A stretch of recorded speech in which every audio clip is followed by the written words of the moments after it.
This video is for the girl with problematic skin who wants to do her makeup but still look like herself. As dark skin girlies, we usually have a little bit of darkness around our mouth or our eyes, just different discoloration on our face. So for this, you're going to want a concealer that is a little bit darker than your skin tone. When I say a little bit, I'm talking one shade, I'm talking one tone. You want this concealer to be more on the orange side because it's going to help neutralize the hyperpigmentation on your face. I like that this consistency is also thick, but it's super blendable. So I'm just putting this around my mouth like that.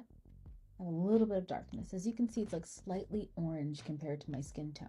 I'm gonna take a spatula and smooth it out so it covers the darkness evenly, and then we're gonna blend it out. And this is why you want to make sure that you're working with light layers. As you can see, like, I didn't use a whole lot of concealer, and because of that, I don't have to put more foundation on top of it to manage the tone and make it not look orange. Do you see how overall my skin just looks more even? Now, if you do have darkness around your eyes that you want to conceal as well, you can do the same thing using just a tiny bit of concealer. You want to use the least amount of product possible. For me personally, I don't have dark circles, so I don't even bother putting concealer under my eyes at all, because doing so minimizes the amount of product that's around my eyes and makes sure that I don't get crease lines. If there's nothing there, there's nothing to crease.